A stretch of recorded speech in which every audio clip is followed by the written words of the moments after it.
हुनुहुन्छ सबैलाई जय मसीह। आज त कीर्तिपुरमा नभइकन कालिम्पोङको बम बस्ती चर्चमै भए जस्तो भयो, किनभने धेरै जस्तो गीत उतैको यहाँ तपाईँहरूले गाउनुभयो, एकदम उताको सम्झना आयो। जोस् तपाईँहरूसँग आज क्रिसमसको समयमा तपाईँहरूसँग हुन पायौँ, यो प्रभुको अनुग्रहमा तपाईँहरूसँग सङ्गति गर्न पायौँ। प्रभुलाई धन्यवाद, साथै तपाईँहरूलाई पनि।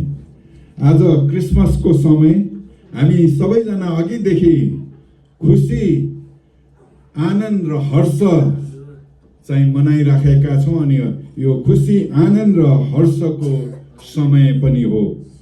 परमेश्वरले आफ्नो एकलौटे पुत्र हाम्रो निम्ति उपहार दिनुभयो।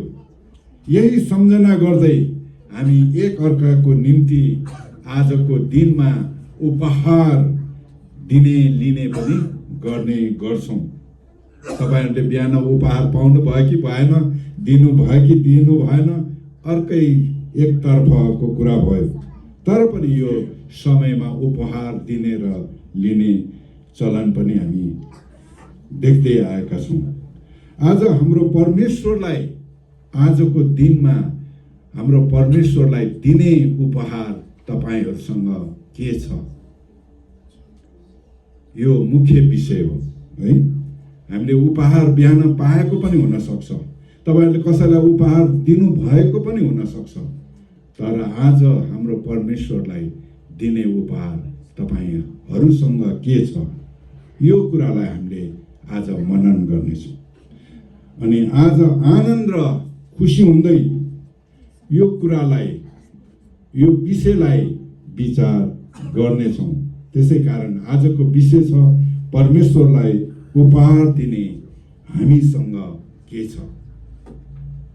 हाम्रो परमेश्वरलाई उपहार दिने आज हामीसँग के छ। अनि धर्मशास्त्रमा भने अनुसार, पुरानो नियममा या नयाँमा पनि लेखेको छ, तिमीहरूको व्यवस्थामा पनि दुई मानिसको गवाही सत्य ठहरिन्छ भनी लेखिएको छ। अनि दुईजना या दुई वा तीनजनाको गवाही चाहिँ आवश्यक ठान्छ बाइबल, धर्मशास्त्रले, पुरानो नियमले पनि नयाँ नियमले पनि। अनि त्यति मात्र होइन, यही आधारमा नेपालमा हामीहरूको पनि साक्षी या गवाही बस्नु पर्यो भने दुई या तीनजनाको साक्षी राख्ने चलन छ। या जग्गा पास गर्ने बेलामा होस्, होइन, अरू कार्यहरू गर्नु पर्दाखेरि पनि दुईजनाको साक्षी राख्ने प्रचलन छ।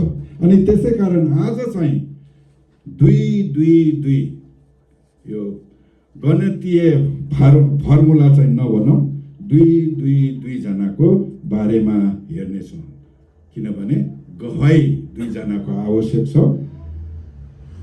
दुईजना अगमवक्ता र दुई व्यक्ति जसले येशू जन्मेपछि येशूलाई हेर्न गएका दुई समूह बारेमा हामी चाहिँ हेर्नेछौँ। सबभन्दा पहिला चाहिँ दुई अगमवक्ता बारेमा हेर्नेछौँ। सबभन्दा पहिला दुई अगमवक्ता मध्ये यशाया अगमवक्ता बारे चाहिँ केही कुरा हेर्नेछौँ। यशाया यरुशलेम निवासी प्रभावशाली कुलीन परिवारका व्यक्ति थिए। तिनी शिक्षित र कवि र अगमवक्ताको वरदान पाएका, राज परिवारसँग हिमचिम यानि हिमछिम मिलेको, होइन, भएको व्यक्ति चाहिँ थियो। तिनले यहुदाको विदेश मामिलाका विषयमा राजालाई अगमबानी द्वारा सल्लाह दिने काम चाहिँ गर्नुहुन्थ्यो। उहाँ आजभन्दा झन्डै 2700 वर्ष अगाडि गर्नुभएको अगमबानी यशाया 7:14 मा यसरी लेखेको छ, हेर कन्या गर्भवती हुनेछ र त्यसले एउटा छोरा जन्माउनेछ र उनको नाउँ इमानुएल राखिनेछ। अनि कन्या स्त्री चाहिँ गर्भवती हुने कुरा अहिले पनि असम्भव छ। सम्भव छ छैन, होइन, अहिले पनि असम्भव छ। अनि यो प्राकृतिक नियम विपरीतका कुराहरू हुन्। झन् 2700 वर्ष अगाडिलाई परिकल्पना गर्नुहोस्। झन् त्यस बेलाको मान्छेको मनोविज्ञानहरू र त्यो बेलाको अवस्थालाई सम्झनुहोस् है। यो झन् असम्भव थियो। त्यो समयमा उहाँले गर्नुभएको अगमबानी सुन्नेहरू साथै पढ्नेहरूलाई कस्तो लाग्यो होला? तपाईँले विचार गर्न सक्नुहुन्छ। कस्तो लाग्यो होला? कतिको अगाडि त त्यो अगमबानी चाहिँ हाँसोको पात्र हुन पुग्यो होला है। अनि हाँसोको पात्र चाहिँ बन्नु पर्यो होला। अनि कतिपल्ट त्यो गिल्ला को साथसाथै उपहास पनि गर्यो होला। कन्या स्त्री पनि कहाँ गर्भवती हुन सक्छ हुन्छ भन्ने प्रश्नहरू धेरै खडा भयो होला।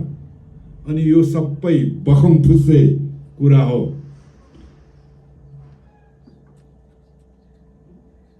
कस्तो साईको मान्छे रहेछ जुन चाहिँ कुमारी चाहिँ गर्भवती हुनै नसक्ने यस्तो कुरा चाहिँ अगमबानी बोल्ने। कस्तो साईको पागल पनि भन्यो होला, या दिमाग फुस्केको व्यक्ति पनि भन्यो होला, अझ के भन्यो होला, आदि कुराहरू भन्यो होला। तर परमेश्वरलाई असम्भव भन्ने केही कुरा छैन। उहाँले अस्तित्वमा नभएको कुराहरूलाई अस्तित्वमा ल्याउन सक्नुहुन्छ भने अस्तित्वमा भएका कुराहरूलाई अस्तित्व विहीन पार्न सक्नुहुन्छ। रोमी 4:17 यो कुरा लेखिएको छ है। परमेश्वरको तर्फबाट बोलिएको अगमबानी हो भने असम्भव देखिए तापनि एक दिन चाहिँ पुरा हुन्छ नै। परमेश्वरको तर्फबाट बोलिएको कुरा हो भने जस्तै सुकै असम्भव भए तापनि हामीहरूको मन मगज र मस्तिष्कमा यो हुन सक्दैन भन्ने कुराहरू भए तापनि तर त्यो चाहिँ एक दिन पुरा नै हुन्छ। अनि यो अगमबानी पनि परमेश्वरको तर्फबाट गरेको हुँदा झन्डै 700 वर्ष अगाडि, आजभन्दा 2000 वर्ष अगाडि कन्या मरियमबाट येशूको जन्म हुन पुग्यो। अनि उहाँले गर्नुभएको यशाया अगमवक्ताले गर्नुभएको अगमबानी के भयो? पुरा भयो। परमेश्वरको तर्फबाट बोलिएको अगमबानी भएको कारण त्यो चाहिँ पुरा भयो। त्यस्तै अर्को अगमवक्ता मिका अगमवक्ता। यो अगमवक्ता चाहिँ साधारण अगमवक्ता थिए, साधारण परिवारका अगमवक्ता थिए। यरुशलेमको दक्षिण यहुदाको सानो गाउँमा मोरेसेत गाद निवासी व्यक्ति थिए। तिनी न्यून स्तर परिवारको सानो गाउँको अगमवक्ता थिए। अनि उहाँ सानो अगमवक्ता भए तापनि उहाँले झन्डै आजभन्दा 2700 वर्ष अगाडि गरेको अगमबानी मिका 5:2 त्यो लेखिएको छ।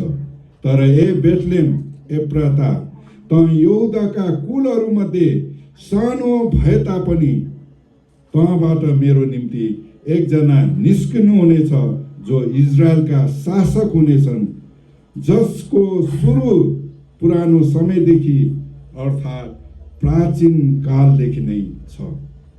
येशू बेथलेममा जन्मनु भएपछि साधारण गनिएका साधारण घरमा हुर्किएको भएको मिकाले गरेको अगमबानी पनि के भयो? पुरा भयो। येशू चाहिँ बेथलेहममा जन्मनु भएपछि त्यो अगमबानी पुरा भयो। यी अगमबानी पुरा हुनलाई दुई व्यक्तिले कसरी आफ्नो तर्फबाट योगदान पुर्याएको थियो।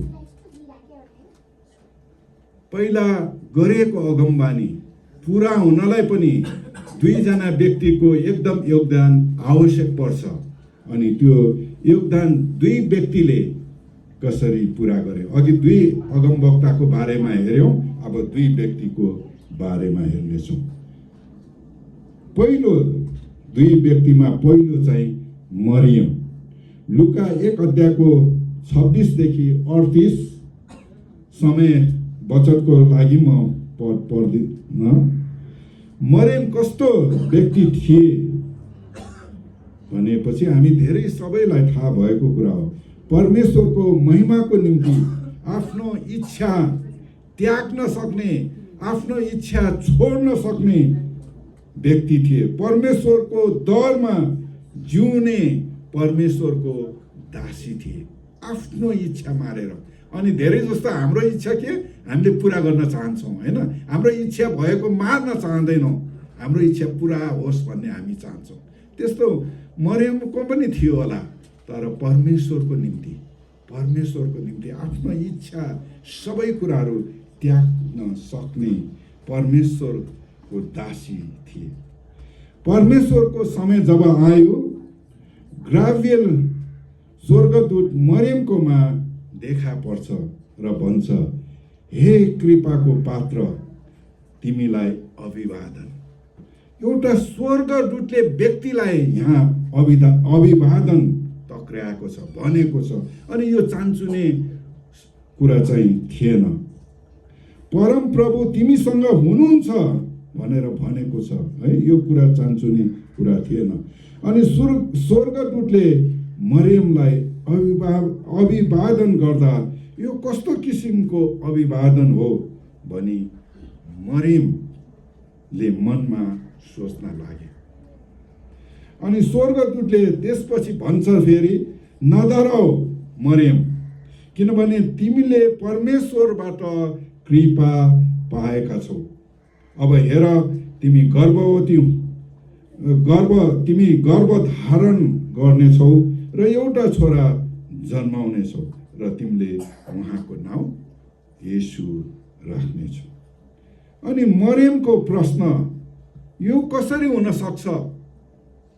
उसलाई पनि थाहा थियो, विवाह नभइकन त सन्तान जन्मिँदैन भन्ने कुरा चाहिँ। अनि उनीहरूको व्यवस्था त, उनीहरूको नियम त झन् कडा थियो। अनि त्यसै कारण मरियमले भन्छ, यो कसरी हुन सक्छ, किनकि म कन्या हुँ। अनि स्वर्गदूतले भने, पवित्र आत्मा तिमीमा आउनुहुनेछ र सर्वोच्च शक्तिको छाया तिमी माथि पर्नेछ। यसै कारण जो जन्मनु हुनेछ उहाँ पवित्र अर्थात् परमेश्वरको पुत्र कहलाइनेछ। परमेश्वरको निम्ति कुनै पनि कुरा चाहिँ असम्भव छैन। अनि मरियमले भने, म त परम प्रभुकी दासी, मलाई तपाईको वचन अनुसार होस्। तब स्वर्गदूत तिनीबाट बिदा भए। यो कदम चाल्नलाई मरियमलाई सजिलो थिएन। मरियमलाई युसुफले त्याग्न सक्थ्यो, जुन चाहिँ उसको मग्नी युसुफसँग भएको थियो। उसको बिहा बारी भएर घरबार बस्ने थियो, तर त्यही केटोले उसलाई त्याग्न सक्थ्यो। त्यति मात्र होइन, उनीहरूको समाजमा व्यभिचारको आरोप लाग्न सक्थ्यो। अनि उनीहरूको धर्मशास्त्र अनुसार त्यस बेला चाहिँ ढुङ्गाले हानेर मरियमलाई मार्न सक्थ्यो। अनि त्यति मात्र होइन, जिन्दगीभर मानिसहरूको अगाडि मरियम पुग्यो भने मानिसहरूले के भन्थे होला? कति कुराहरू निन्दा गर्थ्यो होला, टोकुवा गर्थ्यो होला, घृणा गर्थ्यो होला। ती सब कुराहरू के गर्नु पर्थ्यो? उसले सहनु पर्थ्यो। सहनु पर्थ्यो। अनि परमेश्वरको निम्ति जस्तै सुकै समस्याहरू भोग्न चाहिँ मरियम तयार भए। ढुङ्गाले हाने भने पनि ढुङ्गा खान तयार भए। मानिसहरूले गिल्ला टोक्वा जे गरे तापनि ऊ चाहिँ सहन तयार भए। यति मात्र होइन, आफ्नो हुनेवाला श्रीमानले त्याग्न सक्थिन्, त्यसको निम्ति पनि ऊ तयार भएको थियो। कसको निम्ति? परमेश्वरको इच्छा पुरा गर्नको निम्ति। उसको इच्छा त थियो होला नि, होइन? बाँच्ने, त्यो ढुङ्गाले हानेर मर्न के मान्छेलाई इच्छा लाग्छ? लाग्दैन, होइन? तर उसको सबै इच्छा छोडेर परमेश्वरको निम्ति तयार भइन्। ती सबै कुराहरू परमेश्वरको निम्ति त्यागिन् अनि परमेश्वरको इच्छा पुरा गर्न तयार भइन्। त्यसरी नै अर्को पक्ष यसो मत्ती 1:18-24 त्यहाँ लेखिएको छ है। अनि त्यहाँ हेर्दा हामीले थाहा पाउँछौँ यसो कस्तो व्यक्ति थियो। परमेश्वरको डरमा जिउने धार्मिक मानिस थिए। युसुफले मरियमसित मगनी गरे तापनि तिनीहरूको विवाह चाहिँ भएको थिएन। अनि तिनीहरूको विवाह अघि नै मरियम चाहिँ गर्भवती भएको कुरा चाहिँ युसुफले थाहा हुन्छ। अनि यहुदीहरूको चाहिँ मगनी गरेपछि विवाहको निम्ति झन्डै 1 वर्ष कुर्नु पर्थ्यो। यहाँ मगनी गरेपछि 1 हप्तापछि, 15 दिनपछि, 1 महिनापछि बिहा गर्छौँ, होइन? तर उनीहरूको चलन चाहिँ मगनी भइसकेपछि झन्डै 1 वर्ष पछि मात्र विवाह बारी चाहिँ हुन्थ्यो। अनि त्यो 1 वर्ष चाहिँ उनीहरूको परीक्षण कालको समय हुन्थ्यो। अनि मगनी चाहिँ उनीहरूको झन्डै विवाहको 50% विवाह भए जस्तो गनिन्थ्यो, मान्यता हुन्थ्यो। तर पनि 50% मान्यता प्राप्त भए तापनि श्रीमान श्रीमती जस्तै गरिकन उनीहरूसँगै चाहिँ बस्न पाउँदैनथ्यो। तर विवाह नगरिकन सँगै बस्न भने उनीहरूले पाउँदैनथ्यो। मगनी तोड्न चाहिँ, मगनी भइसकेपछि मगनी तोड्न सजिलो थिएन। मगनी तोड्न सम्बन्धन जसरी विवाह गरेर सम्बन्ध विच्छेदनको निम्ति औपचारिक कार्यहरू गर्नु पर्थ्यो, त्यस्तै चाहिँ उनीहरूको मगनी तोड्नलाई पनि त्यस्तै सम्बन्ध विच्छेदनको औपचारिक घोषणाको खाँचो पर्थ्यो। अनि युसुफले मरियम अविश्वास्य योग्य भएको ठाने, जबकि ऊ गर्भवती भएको थाहा पाएपछि, होइन? त्यसै कारण युसुफले तिनलाई गुप्तमा त्याग्ने विचार गर्यो, किनकि ऊ धार्मिक मानिस थियो। अनि के सजाय भोग्छ, के आपत पर्छ मरियम माथि भन्ने उसलाई थाहा थियो। अनि त्यसै कारण उनले चाहिँ खुल्ला रूपमा घोषणा गरेर नत्यागिकन गुप्तमा त्याग्ने विचार गर्यो, किनकि मरियमलाई त्यो कुराहरू आपत नपरोस् भनेर। अनि युसुफले चाहेका भए उनलाई न्यायको लागि सार्वजनिक स्थानमा उनले उभ्याउन सक्थे, जसले मरियमको ज्यानै जान सक्थ्यो। व्यवस्था 22:23 र 24 पदमा भए अनुसार उसको ज्यान जाने खतरा हुन्थ्यो। युसुफ धार्मिक मानिस भएको हुनाले साथै मरियमलाई प्रेम गरेको कारणले तिनले त्यो बाटो चाहिँ रोक्दैनन्, बरु गुप्तमा त्याग्ने मन बनाउँछ। मरियम कसरी गर्भवती भइन् भन्ने कुरा युसुफलाई अवगत गराउन आवश्यक थियो। अनि यो कुरा चाहिँ हामीले सोच्नुभन्दा, हामीले विचार गर्नुभन्दा पहिला हाम्रो कुरा थाहा पाउने परमेश्वरलाई थाहा थियो। अनि त्यसै कारण परमेश्वरले युसुफलाई थाहा दिन सपनामा परमप्रभुको दूत युसुफकोमा देखा पर्छ। अनि उनले भने, युसुफ, दाउदको छोरा, तिम्री पत्नी मरियमलाई स्वीकार गर्न नडराऊ, किनभने जो तिनको गर्भमा हुनुहुन्छ उहाँ पवित्र आत्माबाट हुनुहुन्छ। तिनले एउटा पुत्र जन्माउने छिन्, तिमीले उहाँको नाउँ येशू राख्नेछौ, किनभने उहाँले आफ्ना मानिसहरूलाई तिनीहरूको पापबाट बचाउनु हुनेछ। अगमवक्ताद्वारा परमप्रभुले बोल्नु भएको वचन पुरा हुनलाई नै यो सबै भएका हुन्। हेर, एउटा कन्याले गर्भधारण गर्नेछ र त्यसले एउटा पुत्र जन्माउनेछ र उहाँको नाउँ इमानुएल राखिनेछ, जसको अर्थ हो परमेश्वर हामीसँग। अनि युसुफ चाहिँ यो सबै कुराहरू सुनेपछि निन्द्राबाट बिउजे र परमप्रभुका दूतले उनलाई भने बमोजिम उनले मरियमलाई आफ्नो पत्नीको रूपमा स्वीकार गर्छ। पहिला त्याग्ने विचार गरेको थियो, तर त्यो सबै कुराहरू पहिला त्याग्ने विचार कसको इच्छा थियो? येशूको आफ्नो इच्छा थियो।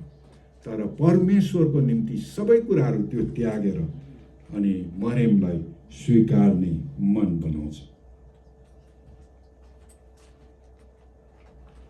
येशू निन्द्राबाट बिउजेर परमप्रभुका दूतले उनलाई भने बमोजिम उनले मरियमलाई आफ्नो पत्नीको रूपमा स्वीकार गरे। मरियमलाई त्याग्ने विचार त्यागी उनलाई अब हरेक पाइला हरेक कदममा साथ दिने विचार गर्छन् र विचार मात्र गर्दैन, साथ दिन्छ। उहाँहरूको साथ र सहयोगको कारणले नै परमेश्वरको योजना येशूको यानी मसीहको बेथलेहममा जन्म भयो। आजभन्दा झन्डै 2700 वर्ष अगाडि येशूको 2700 वर्ष अगाडि अगमबानी गरेको आजभन्दा 2000 वर्ष अगाडि पुरा भयो। 700 वर्षपछि अगमवक्ताहरूले गरेको अगमबानी चाहिँ पुरा भएको हामी पाउँछौँ। उहाँहरूको साथ र सहयोगको कारणले नै परमेश्वरको योजना येशूको यानी मसीहको बेथलेहममा जन्म भयो। येशूको जन्मसँगै दुई अगमवक्ताले बोल्नु भएको अगमबानी पुरा भएको हामी पाउँछौँ। येशू जन्मेपछि उहाँलाई हेर्न जाने दुईटा समूह चाहिँ अब हामी हेर्नेछौँ। अनि यो समय धेरै जस्तो हामी यी कुराहरू पनि हेर्छौँ, होइन? पहिलो चाहिँ सबभन्दा पहिला येशूलाई देख्ने अवसर पाएको गोठालाहरूको समूहलाई हामी हेर्नेछौँ। लुका 2 अध्यायको 18 देखि 20 मा त्यो कुराहरू हामी पाउँछौँ। गोठालाहरू कस्तो हुन्छ? कस्तो खालको हुन्छ गोठालाहरू? रिसाहा हुन्छ, झगडालु हुन्छ, इमानदार हुन्छ, होइन?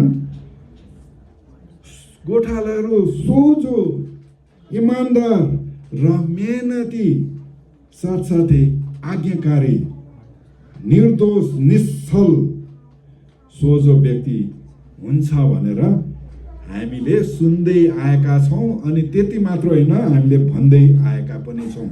हामीले त्यही दृष्टिकोण हामी दिन्छौँ गोठालाको बारेमा बुझाउनु पर्दा। अनि त्यति मात्र होइन, गोठाला चाहिँ आफ्नो जीवन चाहिँ जोखिममा राखेर आफ्नो जिम्मामा भएका भेडा बाख्राहरू आदि चाहिँ बगालको सुरक्षा चाहिँ गर्दछन्। उनीहरू निर्डर स्वभावका हुन्छन्, डर हुँदैन। अनि वनका हिंसक पशु यानी जनावरहरूसँग डराउँदैनन्। बाघ, भालु हरूसँग पनि डराउँदैनन्, त्यस्तो नडराउने स्वभावका हुन्छन्। अनि त्यसबेला धार्मिक हिसाबले कुरा गर्नुपर्दा गोठालाहरूमाथि भेदभाव गरेको हामी पाउँछौँ।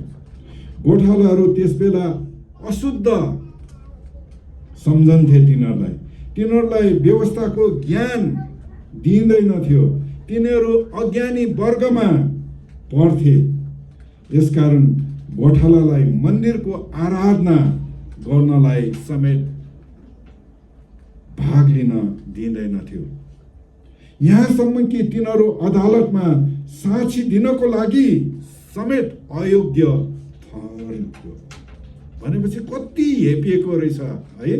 तिनीहरू चाहिँ त्यो देशको नागरिकै होइन कि मान्छे नै होइन कि भन्ने रूपमा त्यो बेलाका यहुदीहरूले गोठालाहरूमाथि त्यस्तो किसिमको भेदभाव राख्थे गर्थे।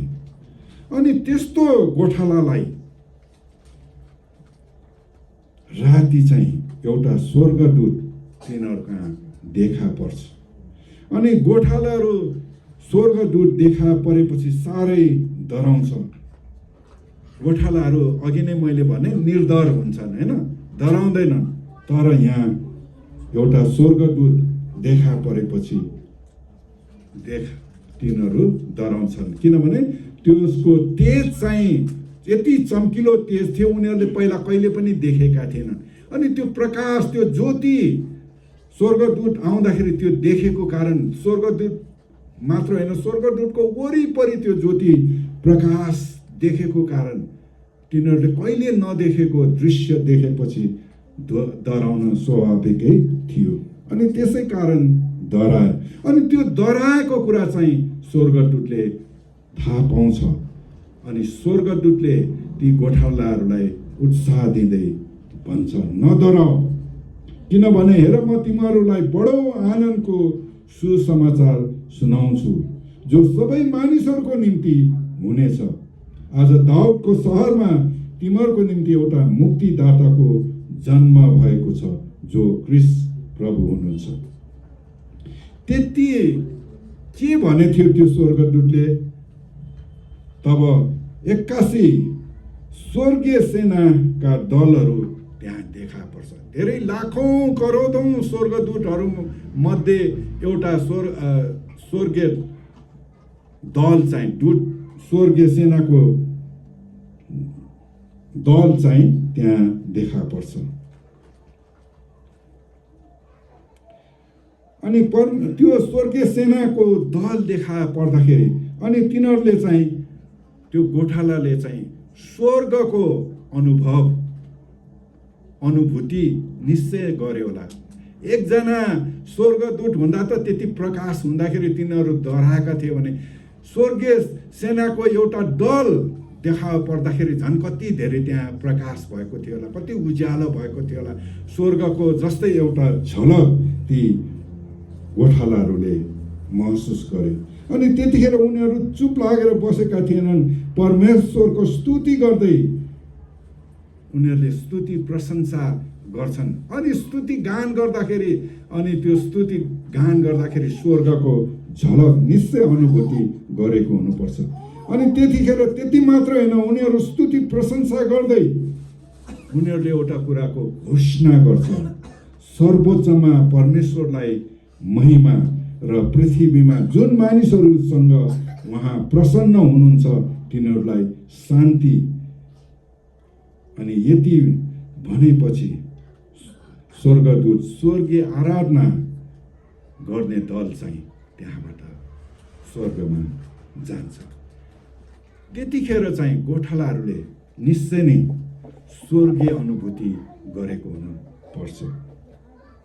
अनि गोठालाले यो सब घटना सुनेका मात्र थिएनन्, आफ्नै कानले सुनेका थिए, आफ्नै आँखाले देखेका थिए। अनि उनीहरू छक्क परेका थिए। अनि तिनीहरू आपसमा त्यसपछि सल्लाह गर्छन् र भन्छन्, जाउँ हामी बेथलेहमसम्म जाउँ र स्वर्गदूतले भनेको कुरा गएर हेरौँ। अनि तिनीहरू गएर हेर्छन् भन्ने पनि स्वर्गदूतलाई थाहा थियो र स्वर्गदूतले चिन्ह समेत तिनीहरूलाई पहिला भनेको थियो। 12 पदमा त्यो पाउँछ है। अनि तिनीहरू आतुरीका साथ बेथलेहममा जान्छ अनि स्वर्गदूतले भने अनुसार मरियम युसुफ र बालकलाई ढुँडमा सुताइरहेको भेटाउँछ। अनि ढुँड चाहिँ गाईलाई घाँसहरू खुवाउने भाँडो, परालहरू खुवाउने भाँडो, हामीहरू पनि यहाँ नेपालमा कुँडो खुवाउने भाँडो। अनि त्यस्तोमा बालक, भर्खरै जन्मेको बालक चाहिँ कपडाले बेरेर सुताइराखेको छ। अनि त्यो चिन्ह चाहिँ भन्छ है। अनि नेपालमा ढुँडमा सुताएको बालक देख्नु भएको छ? जस्तै सुकै गरिब भन्दा गरिब व्यक्तिको पनि ढुँडमा सुताउँदैन होइन, बरु कहाँ सुताउँछ? भुइँमा सुताउँछ होला, ढुँडमा सुताएको हुँदैन है। तर येशूलाई त्यस समयमा ढुँडमा सुताएको थियो। अनि त्यो चिन्ह चाहिँ पहिला नै स्वर्गदूतले गोठालाहरूले भनेको थियो। अनि त्यो चाहिँ तिनीहरूले देख्छन्। जस्तो स्वर्गदूतले भनेका थिए सबै कुराहरू, त्यहाँ जे कुरा भनेका थिए त्यही कुराहरू तिनीहरूले देख्छन्। अनि बालकको विषयमा जे कुरा तिनीहरूलाई स्वर्गदूतले भनेको थियो त्यो तिनीहरूले त्यहाँ बताइदिने। अनि गोठालाले बताएको कुरा सुन्नेहरू सबै आश्चर्यचकित भए। तर मरियमले यी सबै कुरा चाहिँ गुन्दै मनमै राखिन्। अनि गोठालाहरू त्यो दृश्यहरू देखिसकेपछि परमेश्वरलाई महिमा, गोठालाहरूले आफैलाई रोक्न सक्दैन, किनकि केही समय अगाडि स्वर्गदूतले परमेश्वरको आराधना गरेका कुराहरू उनीहरूले देखेका थिए, स्वर्गको अनुभूति उनीहरूले गरेको थियो। अनि उनीहरूले अब चुप लाएर बस्न सक्दैन। उनीहरू पनि प्रशंसा गर्दै आफ्नो काममा फर्किन जाँदाखेरि बाटोमा भएका व्यक्तिहरूलाई भन्दै जान्छ, परमेश्वरलाई प्रशंसा गर्दै आफ्नो काममा फर्किन्छ, रखवाला गर्न फर्किन्छ। अब दोस्रो समूह, ज्योतिषीहरूको समूह हामी हेर्नेछौँ। मत्ती 2:1-12। ज्योतिषीहरू सम्बद्ध हाल इरान भनिने क्षेत्रका शिक्षित यानी धार्मिक समूहका सदस्य थिए। यिनीहरू नक्षत्र शास्त्र, औषधि र प्राकृतिक विज्ञानमा विशेष दखल भएका व्यक्तिहरू थियो। अहिलेको सन्दर्भमा भन्नु पर्दाखेरि खगोल सम्बन्धी ज्ञान भएको व्यक्तिहरू थिए। अनि हेरोद राजाको समयमा जब येशूको जन्म भयो अनि पूर्व ज्योतिषीहरू यरुशलेममा आइपुगे। यहुदीहरूका राजा भई जन्मने कहाँ हुनुहुन्छ भनिकन राजदरबारमा हेरोद कहाँ सोध्न पुग्छ। अनि हेरोद राजा यो कुरा सुनेर छक्कै पर्छ। त्यति मात्र होइन, बेचैनी हुन्छ। अनि तिनीहरू सँगसँगै सारा यरुशलेमका बासिन्दाहरू पनि बेचैनी हुन्छ। अनि हेरोद राजा आफू बेचैनी भए तापनि सबै मुख्य पुजारीहरू र जनताका शास्त्रीहरूलाई भेला गर्छन् र ख्रीष्टको जन्म कहाँ हुने हो भनी सोधपुछ गर्छन्। अनि तिनीहरूलाई भनिदिन्छ यहुदियाको बेथलेहममा, किनभने अगमवक्ता मिकाले अघि भनेको मिका 5:2 लेखेको कुरा चाहिँ मुख्य पुजारी र शास्त्रीहरूले भन्छ। तर यो यत्रो ठुलो घटना, येशू जन्मेको मसीह आउँछ भनेर मसीहको बाटो हेरिराखेका यिनीहरूले थाहा पाउनुपर्ने, ज्योतिषीहरू भन्दा पहिला थाहा पाउनुपर्ने व्यक्तिहरू त मुख्य पुजारी र शास्त्रीहरू थिए। तर तिनीहरूले थाहा पाउँदैन। बाहिरबाट आएका ज्योतिषीहरू ले सोधेपछि मात्र उनीहरू खोज तलास गरेपछि बेथलेहममा जन्मने कुरा चाहिँ थाहा पाउँछ। अनि त्यो कुरा भनिदिन्छ। अनि हेरोदले त्यो ज्योतिषीहरूलाई भन्छ, जाऊ ठिकसँग त्यस बालकको खोजी गर। राजाको कुरा सुनेर ज्योतिषीहरू आफ्नो बाटो लागे। तर त्यो कुराहरू घटनाको खोजी गरेर थाहा पाएका मुख्य पुजारीहरू, शास्त्रीहरू, फरिसीहरू कोही पनि जान्दैनन्। जानुपर्ने त उनीहरू पनि हो नि, होइन? मसीहको बाटो, मसीह आउँछ भनेर मसीहको बाटो हेरिराखेका झन् तिनीहरू हुन्। तर उनीहरूले त्यो चासै दिँदैन, तिनीहरू जान्दैन। राजाको कुरा सुनेर ज्योतिषीहरू आफ्नो बाटो लागे। अनि बाटो लाग्दाखेरि जुन तारा तिनीहरूले पहिला पूर्वमा देखेका थिए त्यो तारा तिनीहरूको अघि अघि गयो। अनि यहाँ चाहिँ त्यो ताराले ज्योतिषीहरूलाई मार्गदर्शन गरेर येशू भएको ठाउँमा, येशू जन्मेको ठाउँमा पुर्याउन सहायता पुर्याएको हामी पाउँछौँ। अनि त्यहाँ गएर तारा रोकिएर अडिएर बसेपछि, बालक भएको ठाउँमा पुगेपछि तारा जसरी अडियो अनि ज्योतिषीहरू घरभित्र पसेपछि बालक मरियमको साथमा देखे अनि घोप्टो परेर दण्डवत गरे।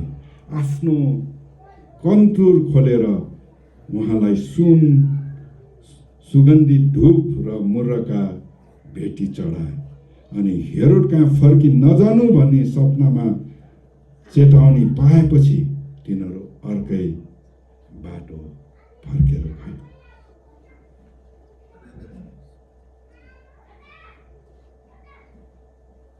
येशू ख्रीष्टको जन्म आजभन्दा 2000 वर्ष अगाडि भइसकेको छ। हामी खुसी र आनन्द, हर्ष 2000 वर्ष पछाडि पनि अहिले पनि हामी मनाइराखेका छौँ। 2025 मा पनि यो येशू जन्मेको खुसी, आनन्द र हर्ष हामीले मनाइराखेका छौँ। 2000 वर्ष अघि नै उहाँ चाहिँ जुन उद्देश्यले आउनु भएको थियो, हरेक मानिसहरूले उद्धार पाउन्, उनीहरू अनन्त जीवनको भागी बनुन्, उनीहरूको आत्मा बाँचुन्, परमेश्वरसँग बिग्रेको सम्बन्धहरू मिल्न सकुन् भनिकन उहाँ क्रुसमा मर्नु भइसकेको। हाम्रो पापको ऋण चाहिँ उहाँले तिरिसक्नुभयो। हाम्रो उद्धार र मुक्ति उहाँले 2000 वर्ष अगाडि नै मानव जातिको निम्ति अर्जिसक्नुभयो। आज धेरै मानिसहरूले यो अर्जिसकेको कुरालाई पनि थाहा पाएका छैनन्। धेरैले यो कुराहरू अझ बुझेका छैनन्, येशूलाई चिनेका छैनन्। मुक्ति र उद्धार बिना धेरै आत्माहरू, धेरै मानिसहरू हाम्रै आँखाका अगाडि मरिराखेका छन्। कसरी उनीहरूको आत्मा बाँच्न सक्छ? येशूको सुसमाचार सुनेर नै उनीहरूको आत्मा बाँच्न सक्छ। तर तिनीहरूलाई येशूको सुसमाचार कसले सुनाउने? उनीहरूको हृदयमा येशू जन्मिनुपर्छ, त्यसको निम्ति सुसमाचार सुन्नुपर्छ। अनि तिनीहरूको निम्ति सुसमाचार कसले सुनाउने? मानिसहरूलाई शुभ खबर, सुसन्देश सुनाउन पहिला स्वर्गदूतहरूलाई परमेश्वरले प्रयोग गर्नुभएको पाउँछौँ। आज पनि यो शुभ सन्देश, यो खबर मानिसहरूलाई स्वर्गदूतहरूले सुनाउन तयार छन्। तर त्यो अधिकार आज स्वर्गदूतहरूलाई दिएको छैन। त्यो अधिकार क्रिस्टको राजदूत भएको नाताले, क्रिस्टका सन्तान भएका नाताले तपाईँ र मलाई दिएको छ। येशूले सुसमाचार प्रचार गर्न तपाईँ र मलाई आज्ञा र आदेश दिएको छ। के त्यो अधिकार, आज्ञा, आदेश हामीले पालन गरेका छौँ? आज विचार गरौँ। आज उहाँलाई दिने उपहार तपाईँसँग के छ? मैले अघि नै सुरुमै भने उपहार। आज हामीले कतिले उपहार पायौँ होला, कतिलाई दियौँ होला, तर हाम्रो परमेश्वरलाई उपहार दिन तपाईहरूसँग के छ? आज येशू जन्मनको निम्ति मरियमको कोख चाहिएको छैन, कन्या स्त्रीको कोख चाहिएको छैन। मानिसहरूको हृदयमा येशू जन्मनको निम्ति उहाँको सुसमाचार सुनाउने, उहाँको सुसन्देश सुनाउने व्यक्तिहरू चाहिएको छ। आज सुसमाचार सुनाउने मुखहरू चाहिएको छ। आज गाउँ सहरहरूमा सुसमाचारको निम्ति हिँड्ने खुट्टाहरू चाहिएको छ। आज सुसमाचारको निम्ति सहयोग गर्ने हातहरू चाहिएको छ। आज सुसमाचारीय पुस्तकहरू चाहिएको छ। आज सुसमाचार प्रचार गर्ने सामग्रीहरू, साथसाथै अहिले प्रभावशाली मिडियाहरू चलाउने व्यक्तिहरू चाहिएको छ, जसलाई परमेश्वरले यो वरदानहरू दिनुभएको छ। त्यो वरदान चलाउने व्यक्तिहरू चाहिएको छ। त्यो चलाउन के तपाईँ तयार हुनुहुन्छ? तपाईँलाई दिएको वरदानहरू आज हाम्रो परमेश्वरलाई उपहार दिन के तपाईँ चाहनुहुन्छ? यो आवश्यकता पुरा गर्न, येशूको निम्ति उपहार दिन के तपाईँ तयार हुनुहुन्छ? सुसमाचार सुनाउने मुख हुन के तपाईँहरू तयार हुनुहुन्छ? सुसमाचारको निम्ति हिँड्ने खुट्टाहरू हुन के तपाईँहरू तयार हुनुहुन्छ? सुसमाचारको निम्ति सहयोगी हातहरू हुन के तपाईँहरू चाहनुहुन्छ भने आज तपाईँहरूको निम्ति ठुलो मौका छ। येशू जन्मेको दिन, क्रिस्मसको उपहार स्वरूप हामी आफ्नो परमेश्वरलाई हामी अर्पण गर्न सक्छौँ। अनि यो मौका तपाईँहरू र हामी सबैले सदुपयोग गरौँ। हाम्रो परमेश्वरले हामी सबैलाई आशिष दिउँ। हुन्छ? आउनुहोस् हामी प्रार्थना गर्नेछौँ। अघिदेखि सुन्दै हुनुहुन्छ, तपाईँसँग केही न केही परमेश्वरले दिनुभएको छ, केही न केही वरदान दिनुभएको छ। आज येशू जन्मिनलाई कन्याको कोख चाहिएको छैन, कन्या स्त्री चाहिएको छैन। मानिसहरूको हृदयमा येशू जन्मिनको लागि येशूको सुसमाचार सुनाउने व्यक्तिहरू चाहिएको छ। अनि त्यो व्यक्तिहरू हुनलाई हामी आफैलाई विचार गरौँ। आज मसँग के छ? परमेश्वरले दिनुभएको दान वरदान आशिषहरू के छ? म चाहिँ आज तपाईँको निम्ति दिनेछु उपहार। जसरी परमेश्वरले एकलौटे पुत्र हाम्रो निम्ति उपहार दिनुभयो, अनि त्यही पुत्रले तपाईँलाई आज्ञा र आदेश दिएको छ सुसमाचार प्रचार गर्नलाई। अनि त्यसै कारण हामी सुसमाचार प्रचार गर्ने व्यक्तिहरू बन्नु परेको छ। प्रभु तपाईँले नै हामीलाई सहायता गर्नुहोस्। हाम्रो कमी कमजोरीहरू सबै कुराहरू तपाईँलाई थाहा छ। हामी बोल्न जान्दैनौँ, हाम्रो मुखमा धेरै शब्दहरू आउन सक्दैनन्, धेरै शब्दहरू बुनेर पनि आउन सक्दैनन्। हामी सोझो सिधा जातिहरू जुन हृदयबाट भन्नुपर्ने त्यो कुरा मात्र सिधा भन्न जान्ने व्यक्तिहरू मात्र हुन्। तर मानिसहरूको हृदयमा काम गर्नुहुने प्रभु त तपाईँ हुनुहुन्छ। हाम्रो सानो कुरा पनि मानिसहरूको हृदय कठोर कुरालाई परिवर्तन गर्न सक्नुहुने, ढुङ्गाको हृदयलाई परिवर्तन गर्न सक्नुहुने प्रभु तपाईँ नै हुनुहुन्छ। अनि हामी तपाईँकै चरणमा हुँदछौँ। प्रभु तपाईँले दिनुभएको वरदानहरू आज तपाईँको निम्ति यो क्रिसमसको समयमा उपहार हामी दिन चाहन्छौँ। तपाईँको सुसमाचार भन्नलाई हामीलाई लाज मान्ने व्यक्तिहरू नबनाउनुहोस्। हामी लाज मान्ने व्यक्तिहरू होइनौँ, तर तपाईँमा आज्ञाकारी छोराछोरीहरू हामी हुन्छौँ।